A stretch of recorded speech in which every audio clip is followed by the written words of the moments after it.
We're going to bring our first speaker to the stage, and she's going to explain why she let a bunch of strangers, maybe weirdos, come into her home. We're going to bring up Sophia Fifner. I didn't get it wrong, see there? And she's going to talk about why it's important to talk to strangers.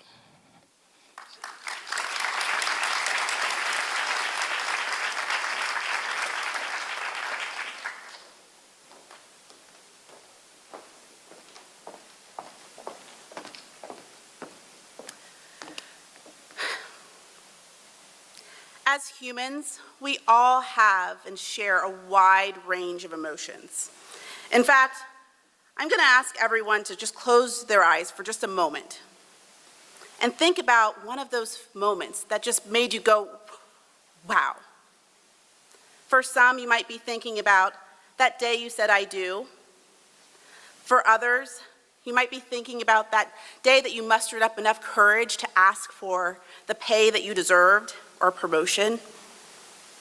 For some, it might be that moment where you finally felt that sense of belonging and complete and utter joy. And for others, it might be that moment where you felt a warm embrace after a really tragic event, complete empathy. Well, today, my story is about one of those moments. On November 9th, of 2016, I was home with my firstborn daughter, Caroline, and I was sobbing. I mean, the type of sob where your nose is running, not just running, snotting. Like you can't catch your breath because you're hysterical.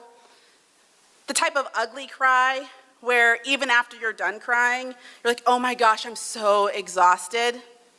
That type of crying.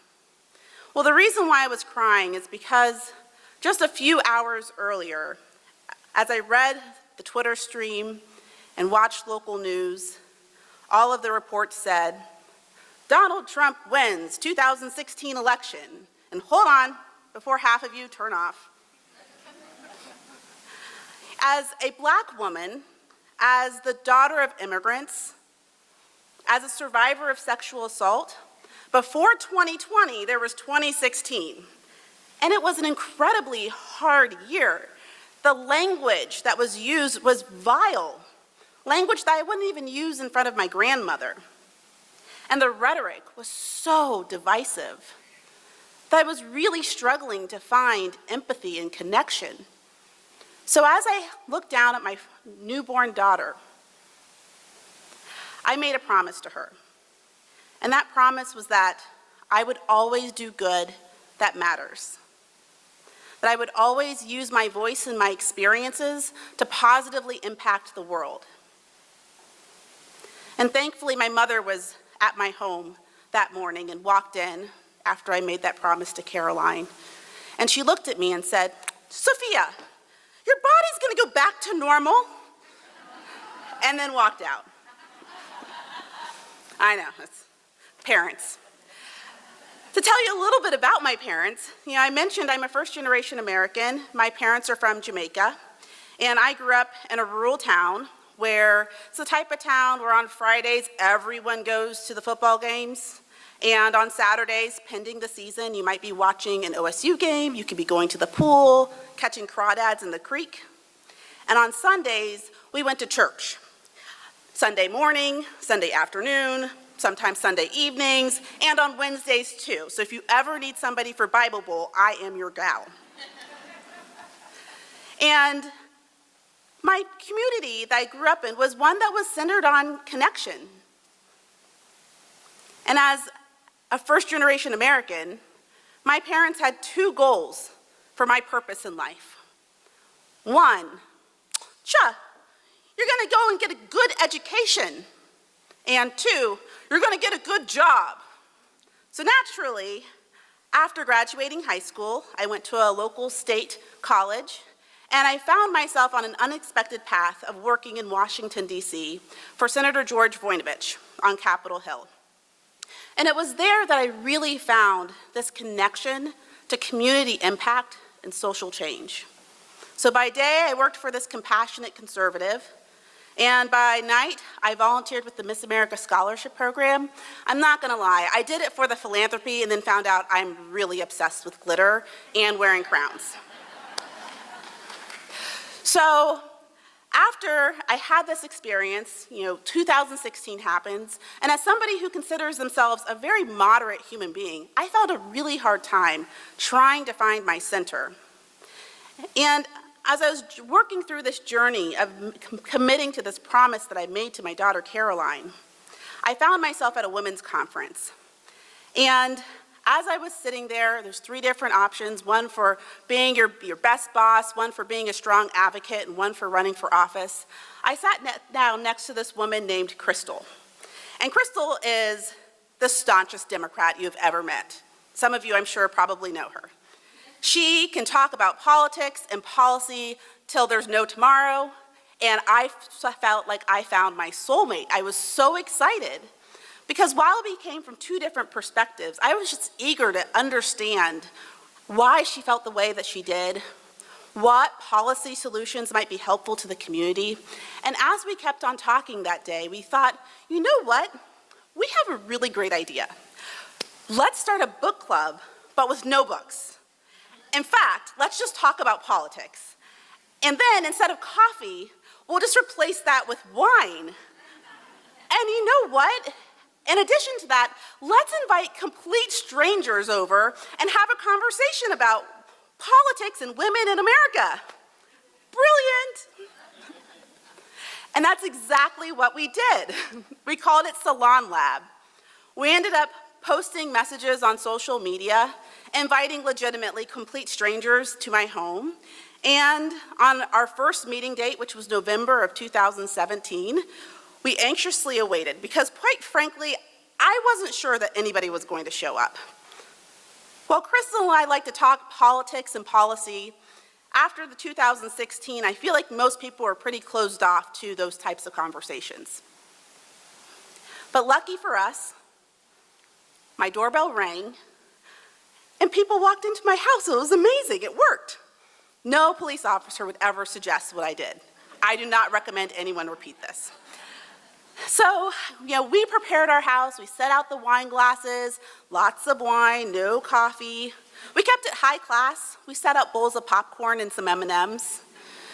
Made sure that my house, which I describe as budget Pottery Barn chic, was nicely cleaned, and invited everybody into my living room. And as we had a great assortment of high quality food, we laid down the ground rules for the conversation. 1, we're not looking to convert people. This is a conversation. We just want to understand and create a safe space. 2, the person with the wine glass gets to speak. 3, make sure that we take moments to listen. And 4, what happens in Salon Lab stays in Salon Lab. And we began our conversations.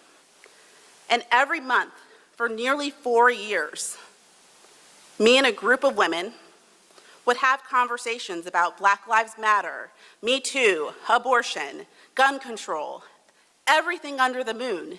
And this group of women, we weren't a monolithic group. We were like you.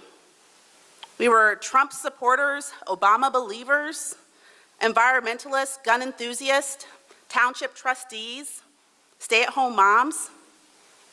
What I realized through these conversations is that we have so much more that unites us than that which divides us.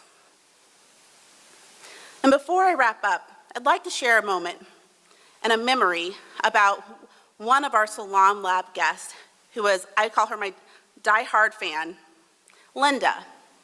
Now, Linda and I have a lot in common. We were both born in the Bronx, me, 1980-something, she, 1950-something. We were both first-generation Americans. My parents from Jamaica, hers are from Germany. We both have relatives that are first responders. Her husband was a police officer. My mother is a nurse.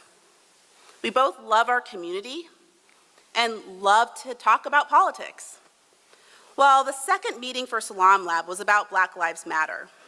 And the pace of conversation, now I will admit, Not every conversation was rose-colored. I mean, the wine definitely did not help some conversations.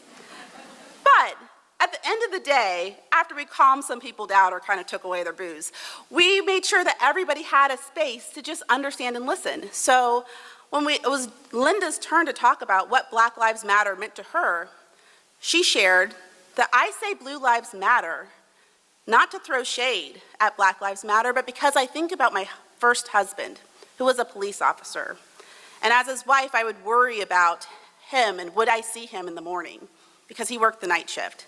And sometimes he had really dangerous situations where he was trying to do everything he could to protect our neighbors and our community. And as a Black woman, I think I could easily think of 1,000 things to say on perhaps why that's not okay or why that is okay. But what I realized was that Linda is a wife like me who loves, who shows compassion, who's full of joy, who's courageous, and who has empathy. Those 4 years were the most transformational years of my life. And the conversations that I have still resonate with me every single day. I think it's easy for us to flip on the television station and see the largest and loudest talking voices and think that we have absolutely nothing in common. But I am going to invite you to open your eyes, to think about those emotions and those memories. And when you're ready, consider inviting a few neighbors around your coffee table and having some of those brave conversations that can certainly unite us all. Thank you.